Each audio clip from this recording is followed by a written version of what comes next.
How's it going, you guys? Ponylover1989 here, and welcome to another reaction episode. Well, I already uploaded my reaction to the Nightmare Before Christmas YouTube poop collab, only in 10 parts, and that is giving me a 24-hour limit wait to upload again sometime soon. But while I'm at the 24-hour limit wait, I'm gonna do another suggested reaction made by Something Different 765. This time it's Sean's Network Reviews Robot Boy featuring the Gem of 99.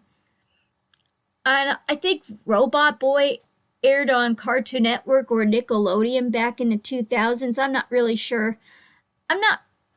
I don't know how many parts there are going to be for me to react, but it's totally worth it. I might react in Meowth's voice or Fluttershy's voice. What do you think?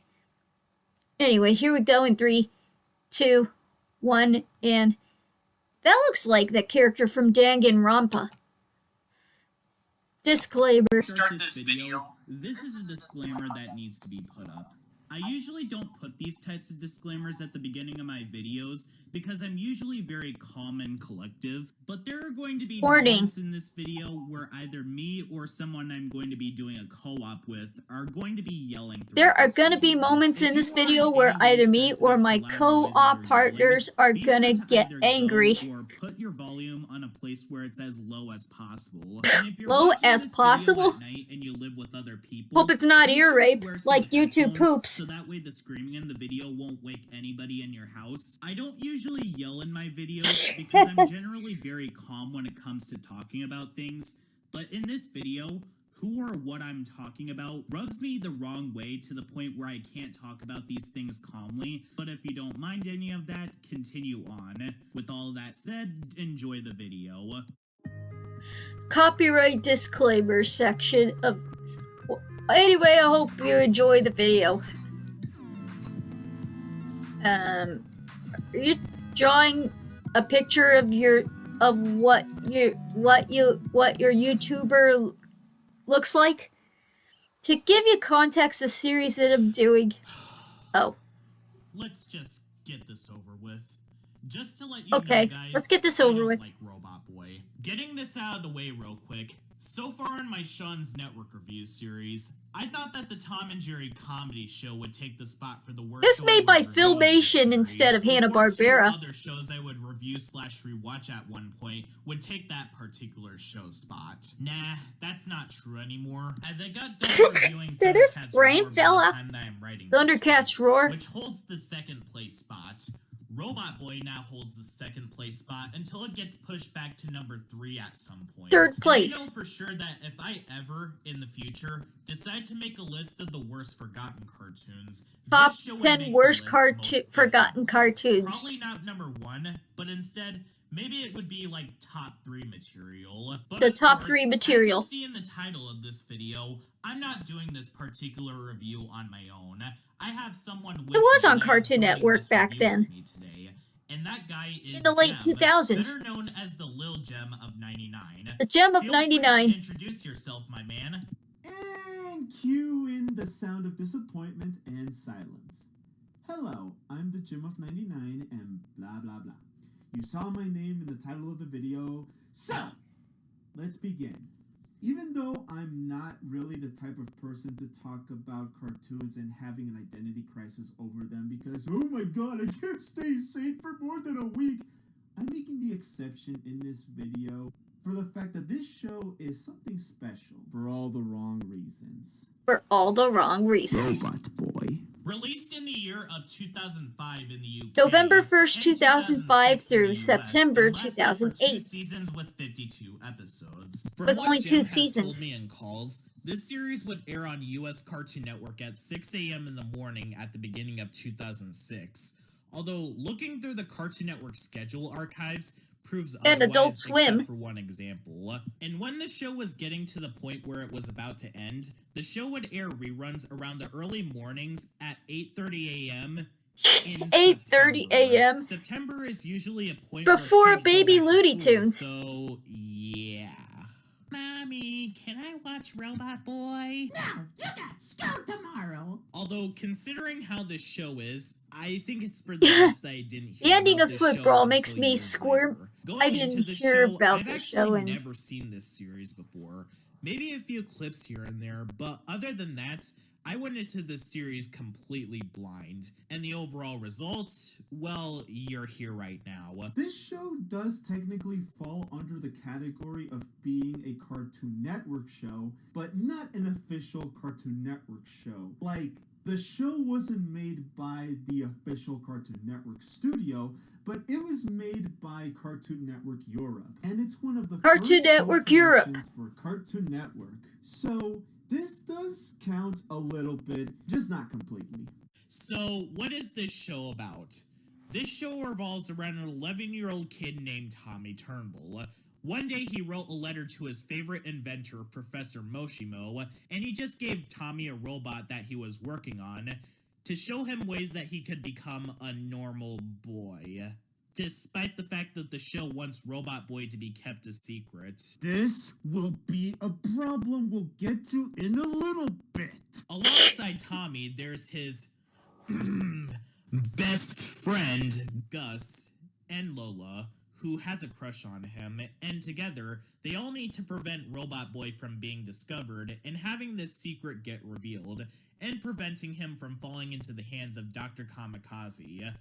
Now, on paper, this premise actually does sound good, and hell, it could actually work if given to the right people. But as we'll go on to explain in this review, this show's premise is kind of generic and poorly executed, to say the least. But in practice, as the old saying goes, there's nothing new under the sun. The problem, however, is the way that the show executes it.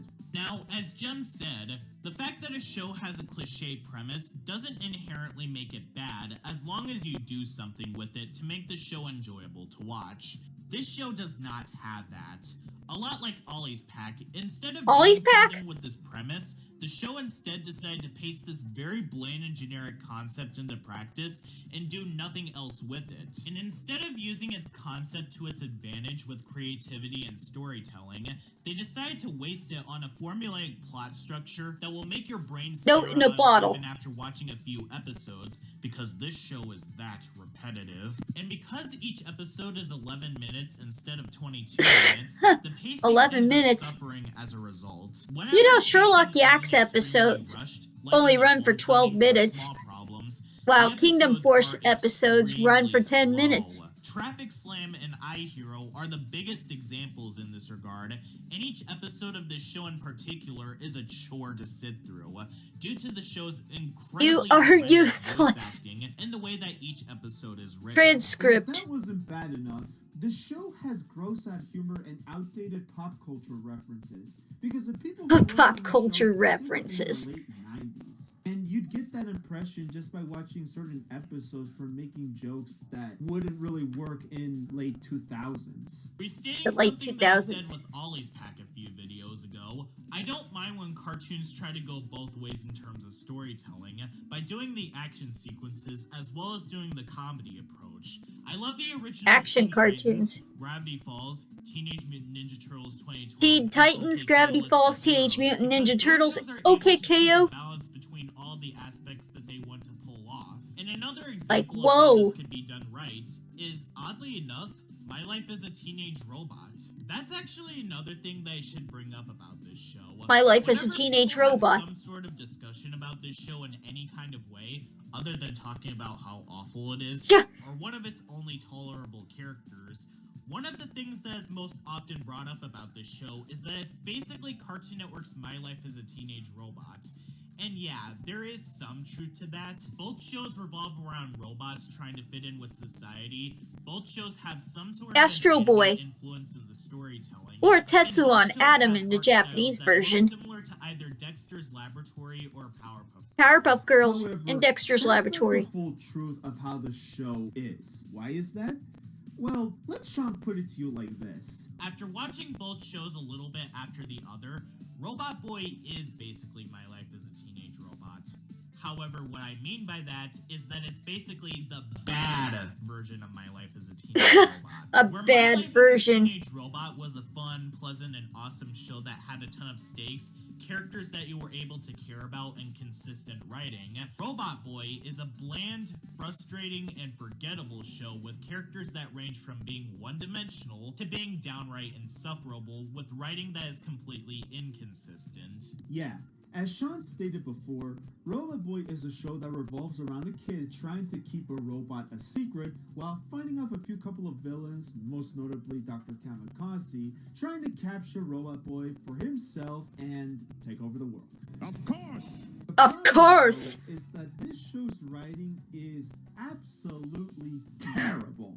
If there's one thing that we should have Planet Wisp from Sonic Colors, Act 1.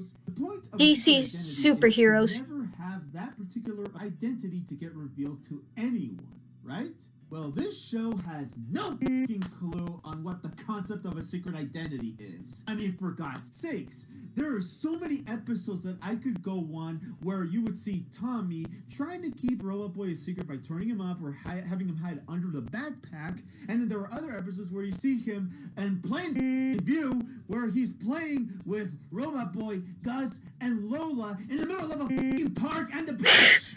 I mean, seriously, guys, how do you not understand? How do you not got that memo that he should be a secret and then do shit like this with Robot Boy being in plain sight where anyone could see and be like, oh my god, a robot is actually flying. These people are just as competent as the idiots that worked on The Room. You know the one I'm talking about, Tommy Wiseau. This Oh, hi, Mark. tearing me apart, Sean! Calm down, Jem. You're tearing Calm me down. apart, We'll get to Sean. that shortly. Or Anyways, you're you remember tearing me that one apart, particular Lisa. episode of Ollie's Pack that I talked about in my review Ollie's of the Night Pack. show, We're in the Band, which had Ollie, Cleo, and Bernie show pom-pom monsters in front of a crowd of people at a school concert, only for a later episode, the Ollie's Files, to act as if it's no big deal for monsters to be exposed to the public. Or when I pointed out that one episode had Ollie learning that he shouldn't use his monster pack unless it's for emergencies, only for the very next episode to have him misuse it again. That's basically what Robot Boy does, except this show does this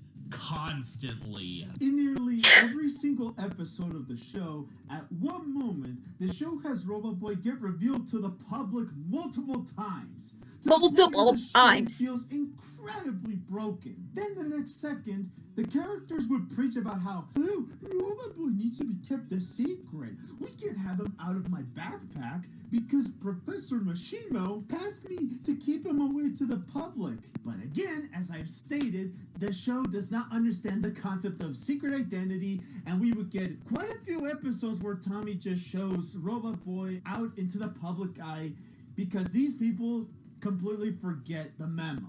Because the show constantly forgets that Robot Boy is supposed to be kept a secret, and we get quite a few episodes where we see him out where anybody could see him. One of the big examples of this is on the episode Robot Boy's 15 Minutes. In that episode, Robot Boy becomes internet famous, but the suspension of disbelief goes beyond just that.